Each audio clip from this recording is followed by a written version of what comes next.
هي شكرا لشركة سانوفي بنتس هي على دعمها للمؤتمر، وعلى انها كمان اهتمت جدا بانها لما تيجي تحتفل بمولود جديد تيجي تحتفل بيه عندنا في الصعيد، فاحنا بنهنيهم بقدوم المولود الجديد اللي هو الانسومان اللي هيتكلم عليه الاستاذ الدكتور يحيى غانم بعد شويه باستفاضه.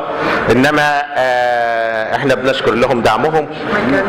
مانجمنت اوف تايب 2 دايابيتس ذا كومبلكس ماتر الحقيقه.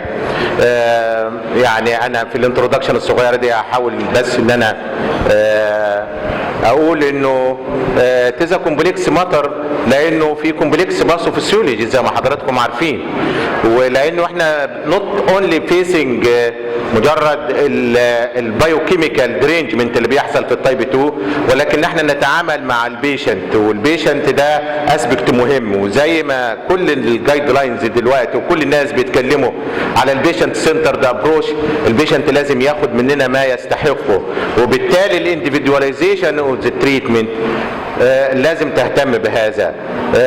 لو كنا بنتكلم في الانميت نيدز من شويه فكنا بنقول انه وات از ميسد education for both professional and patient, and this is one aspect. The other aspect we must realize is that diabetes is a big problem, and it is a progressive disease. It starts slowly but goes steadily, and at the end we are left with derangement in beta cell or beta cell failure, as we know. So all these stages must be individualized and must be treated properly, and early and tight glycemic control is mandatory, because we must go one step before the patient, not one step behind. So tight glycemic control will lead to minimize the complications. Early intervention is very important, and we must use all the tools we have to reach our target. This is the guidelines. All of us know about this. But what my concern is you must choose the proper drug for proper patient and pick the proper drug for the proper patient. And after metformin and lifestyle, everything can be used accordingly. So if our concern here is a patient-centered approach, we must see what our patient categorize. What is the category of our patient? What he belongs to, what about the glycemic state, what about the resources, what about the comorbidities, what about the life expectancy, what about the motivation. All these are factors that mandate some sort of treatment, and we are lucky enough that we have many tools, but judicious use of these tools is important. So if we have per se the resource or the cost issue is our concern, we are left with sulfonylurea and insulin, and still this will work in our countries with limited resources. Okay, the recent drugs welcomed, but we must also look for our patient. Sulfonylurea still have its place, and the management of diabetes with the new generations is visible, and one of these new generations is Glimepiride. I will not talk about what is the mechanism, and because I know that we cannot cope neither with time nor with our exhausted state to get this information now, and you heard this many times about. But I said that this tool can be added to our management of diabetes, can be the sole agent as monotherapy, or can be added on to metformin, to insulin, to DB4, to what else.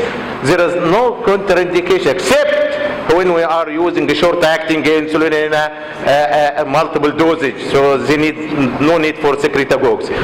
Glimepiride is one of the powerful sulfonylurea, have increasing the first and second phase of insulin secretion, so it can affect the fasting and postprandial.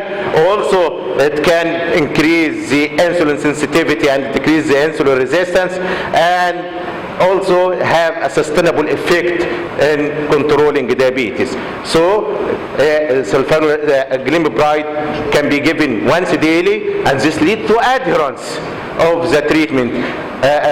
Whenever the doses are less frequent, the adherence is improved. And the extra pancreatic action regarding the insulin resisting is proved, and so we can attack more than one pathophysiological effect, not only insulin secretion but also insulin resistance. This leads to glycemic control, better glycemic control. But whenever this process of using sulfonylurea, adding to metformin or any other drugs, fail in controlling my patient, I must take an aggressive action early.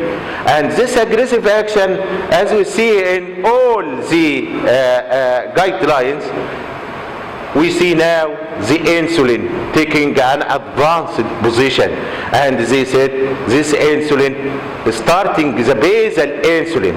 So starting the basal insulin with the oral therapy is still one of the options of increasing the efficacy of our management for type 2 diabetes. What is called basal insulin therapy or BOT. This we can give the oral as it is, keep it, and initiate or introduce basal insulin.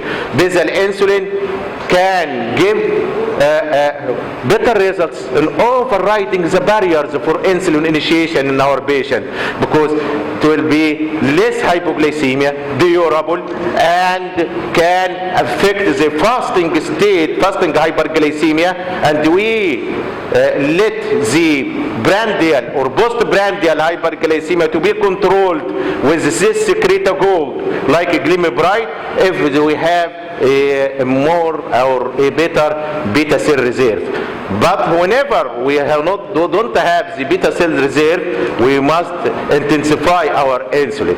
The most appropriate basal insulins can be used according to our patient also individualization. We have the NPH, it can be a basal insulin, but it must be given twice, and we must guard against hypoglycemia, and we must tailor the diet of the patient and monitoring as frequent as we can. And also, if we have a patient risk for hypoglycemia, an elderly patient, or even if we have one with erratic eating or self-monitoring is difficult for the patient, we can go for a basal insulin analog. Basal insulin analog, we have two insulins. We have d.mesbah, we have glargine. Glargine is very efficient and having 24-hour duration, and can control the hyperglycemia, especially when we start with the concept fix fasting first. If we are fixing the fasting hyperglycemia, we can get the patient all over the day controlled.